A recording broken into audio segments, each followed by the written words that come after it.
Hello ma'am. Hello, good morning. Good morning.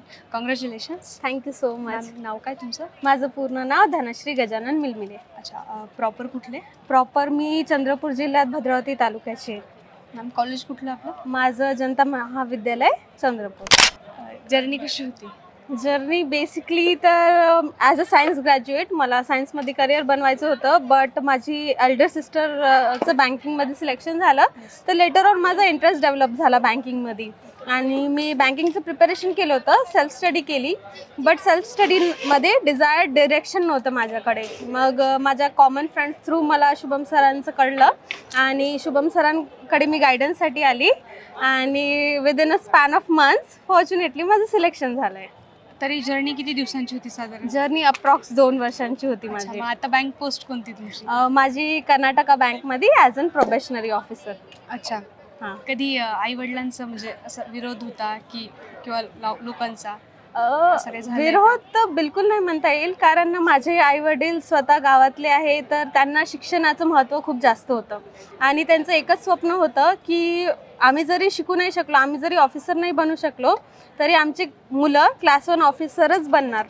आणि आज मी 25 वर्षाची जरी आहे, पाहता पाहता ती एक छोटीशी गोष्ट, पण हे साध्य करायला 25 वर्ष निघून गेले.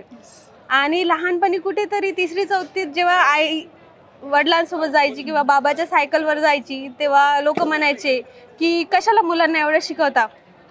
तर बाबाचं एकच वाक्य होतं की मी जरी क्लास 4 एम्प्लॉय असेल, पण माझे मुलं ऑफिसरच बनणार. आणि आज मी आणि माझी ताई दोघी क्लास 1 ऑफिसरच आहोत आणि कुठेतरी आज सॅटिस्फाईड वाटतंय. Okay ma'am. आई वडील काय करतात? माझे बाबा एक्सप्लोझिव्ह कॅरियर आहे वेस्टर्न कोलफिल्ड्स लिमिटेडला आणि माझी आई हाऊसवाईफ आहे. अच्छा, कधी असा प्रसंग आला आहे का की मागे लोक नाव ठेवतायत, म्हणतात की मुलीचं लग्न करून द्या, असा कधी प्रसंग आला आहे का घरामध्ये? हां, प्रसंग म्हणजे नातेवाईक खूप फोर्स करतात, कारण त्यांचं युजली असं असते आपल्या सोसायटीमध्ये मोठे स्वप्न बघणं हे चुकीचं आहे. पण माझे वडील नेहमी ढाल बनून राहिले, त्यांनी कधी या गोष्टी माझ्यापर्यंत पोहोचूच नाही दिल्या. आणि माझी मोठी ताई पण, ती पण माझ्यासाठी इतकं मोठं सपोर्ट सिस्टम होती ना, म्हणजे तिने प्रत्येक मोमेंटला माझं फेल्युअर, माझं सक्सेस, माझं जे काही असेल ते खूप चांगल्याने सांभाळून घेतलं आहे. आणि मॅम आजकाल मुलींना आहे ना सपोर्टची फार गरज आहे, जेणेकरून कसं असतं काही मुलींची इच्छा जी इनकम्प्लीट राहून जाते. हां हां, असं आहे. तुम्ही काय संदेश देऊ इच्छिता मुलींच्या बाबतीत? बघा, मुलींचं कसं असते ना, चूल आणि मुलींना एवढंच लहानपणीपासून शिकवलं जाते, पण जेव्हा आपण स्वतः मेहनत घेऊ ना, तेव्हाच आपल्याला एक कॅलिबर आपलं कळते. ते इंग्लिशमधलं एक फ्रेज आहे, मी ती लिहिली तर होती माझ्या 10वीच्या एसेमध्ये.